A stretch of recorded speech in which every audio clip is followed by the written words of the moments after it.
want to start off with a little bit of my talk might overlap with Jed's. I thought he was doing more of mining focus. I might skip through some of my stuff so you're aware. But to start off with, I want to talk about decentralization. What's the big deal of it? So I'm going to start off with a comic that might kind of pique the feeling that we have right now. A lot of people have about cryptocurrencies and blockchains, their general thoughts on it. I think this is fairly accurate. A lot of people feel. A lot of buzzwords, a lot of hype. Who cares? Why are people making a big deal about all this? So, since the dawn of man, people have loved storing information. We got ancient instructions on how to get food, and then over time, we've gotten better at this, and then even better. And then eventually, the 1970s comes along, and the modern database comes into play. IBM has their giant behemoth machines over here where people are storing big business data, specifically on SQL, where people are familiar with that. So now all the data is safely stored in one place, except sort of. The internet comes along and everybody gets super excited because now all of the data is in this magical place called the cloud, except it, again, is not that simple. We have this thing called data disparity, where everybody has their own data systems. We have the Microsofts, the Googles, the Amazons, and then everybody else in the world that has their companies and their own databases and their own architectures. Now, eventually, that leads to data not being uniform, and is why when you go into a website and you have to enter all your information on a form, you go to another website and you have to enter that data again. So that creates annoyances, and eventually you end up like Kermit the Frog here, and he's calling his mom on a payphone because there's too many forms he has to fill out. This is a prime example of why I need drawing boards like Art has, so I can actually draw things out instead of finding crappy memes on the internet. So we have a network of databases for all of our data. Most of the databases don't know about the others. Most of them are privately owned, and they all have very different data structures. Therefore, the databases are out of sync. Consolidated data is extremely difficult. And then data that is shared can be changed at any moment by malice or by accident. So there's a lot of incompetence, but there's also a lot of bad players in the world too. So where are we at with that? So what? In 2009, first Bitcoin came into play. And then I'll tell this story in 2011, 2013, this thing called the Silk Road happened. For those of you that don't know, it was essentially this online marketplace that you could only access via this software that hid where you were coming from. The reason for that is it was used for primarily drugs and illegal goods. And that's where today you get that, that thought that cryptocurrency is drug money. The media found out about this and collected crazy at the same time as the FBI. But because of that, you're going to see some search interest. Bitcoin search interest goes up, and then you see at this peak here is around the time that the Silk Road got shut down. And then if you look afterwards, I like to refer to this as when the nerds found out about blockchain. You see how that is collectively a little bit higher than the Bitcoin search interest. People were still looking how to build on that. Now, people were still building on blockchain and curious about it before this all happened, but this was kind of a general catalyst in the tech industry that got people's attention pretty heavily. So Jed kind of talked about blockchains. Pre-blockchain, we have centralized ledger, verification, computation, everything goes through one thing. Blockchain, everything's decentralized. Everybody is kind of verifying everybody.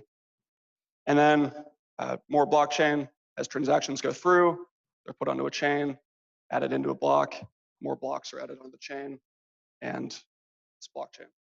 We don't want to repeat too much information here.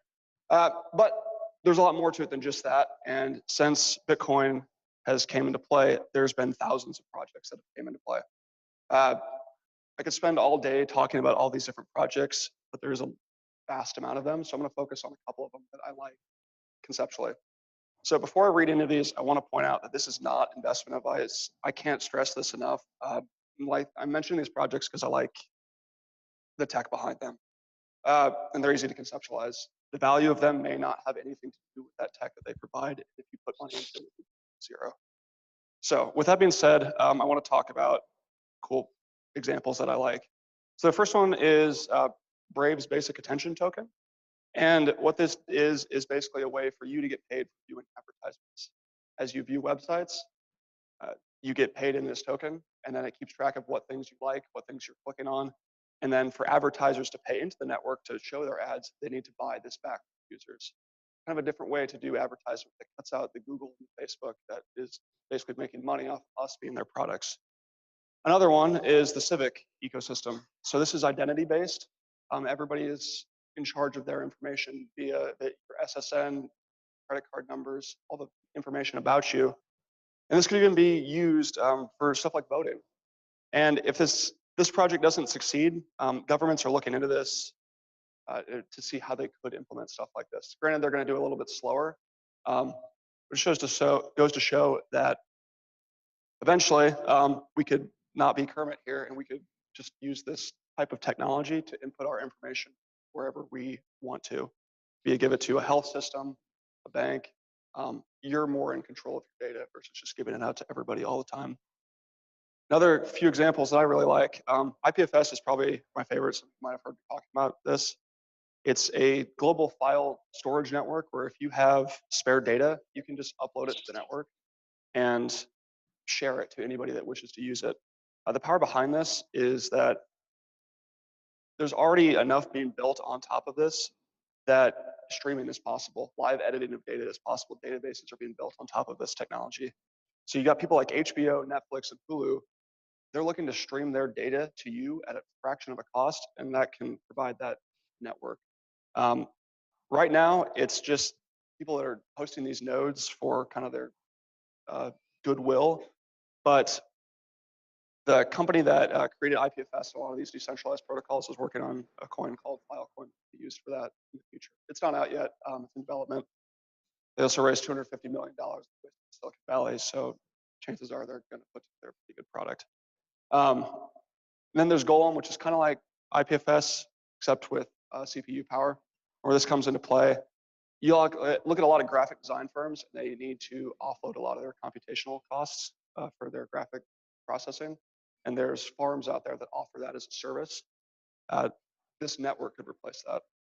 So I thought that was pretty cool. Again, not investment advice, just things that are easy to conceptualize, and I thought were pretty cool.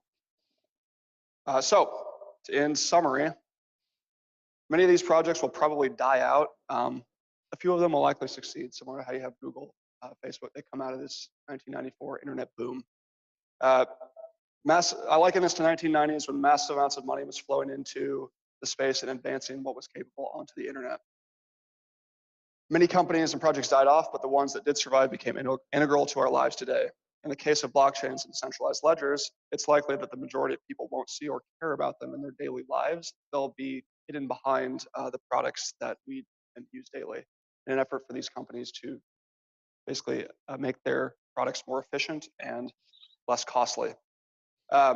Also, one thing that's cool is a lot of these projects act as protocols, kind of like what I talked about is on the IPFS. Protocols that developers will be able to utilize in their applications. So just like you and I could make an application on these networks and would be just hosted anywhere in the world. I'm not going to say every project is right for this, but there's some of them out there that are right for this. And those that do make it through will probably shine in the near future.